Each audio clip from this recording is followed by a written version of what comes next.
நம்ம இப்போ பார்க்க போகிறது கருப்பு படத்தோட குட்டி ரிவ்யூ. இந்த படம் பார்க்குறப்ப ஃபுல்லாக என் மைண்டில் ஒரே ஒரு கவிதை மட்டும் தான் ஓடிட்டு இருந்துச்சு. அது என்ன கவிதை அப்படின்னா, என்ன வரம் வேண்டும் கேள் என்றான் கடவுள், இது கூட தெரியாது நீ என்ன கடவுள் என்றான் பக்தர்.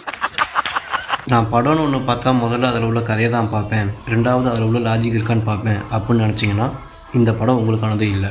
ஏன் இப்படி சொல்கிறேன்னா, இந்த படம் கோர்ட்டு சம்மந்தமான ஒரு படம்.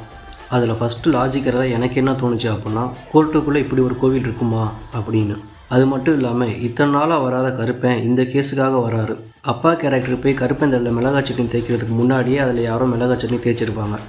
ஏன் அப்போல்லாம் கருப்பன் வரலங்கிற ஒரு கேள்வி நமக்குள்ளே இருக்கும். இந்த பப்ஜி ஃப்ரீ ஃபயர் விளையாடுறவங்க எல்லாத்துக்குமே ஜோன் அப்படின்னு என்ன நல்லா தெரிஞ்சிருக்கும். அதே மாதிரி கருப்பனுக்கும் ஒரு ஜோன் இருக்குது. இந்த ஜோனுக்குள்ளே மட்டும்தான் கருப்பனுக்கு பவர் இருக்குமா.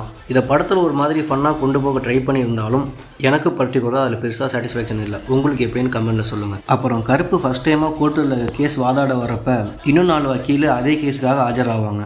ஏண்டா கருப்பா, உன்னை ஏமாற்ற உன் கூடவே அந்த அக்கா வந்திருக்கு, உன் கையை பிடிச்சே கூட்டு போயிருக்கு, அப்போ கூட சக்திக்கு அந்த அக்கா உன்னை ஏமாற்ற போகுதுன்னு தெரியலை.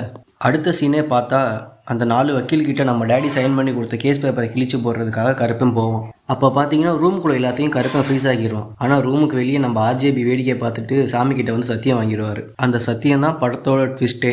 ஆனால் எனக்கு அந்த சீன் தான் ரொம்ப ஒஸ்ட்டாக தோணுச்சு. ஏன்னா ரூமுக்கு வெளியே ஆர்ஜேபி பார்த்ததும் கருப்பனோட ஜோனு தான். சரி, அதெல்லாம் விடுங்க.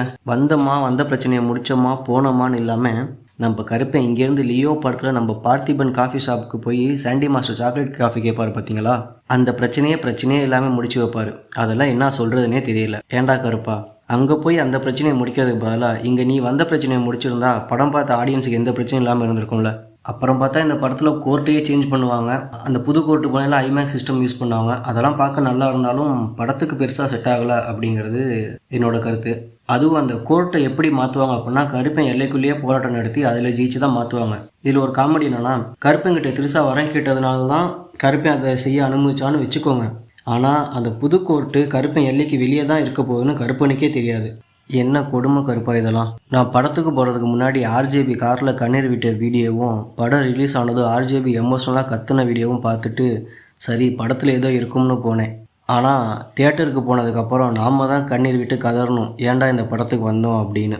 மற்றபடி இந்த படம் making, sound effects, VFX, DOP team, art director, actor எல்லாரும் அவங்க ரோலை ரொம்பவே நல்லா பண்ணியிருந்தாங்க.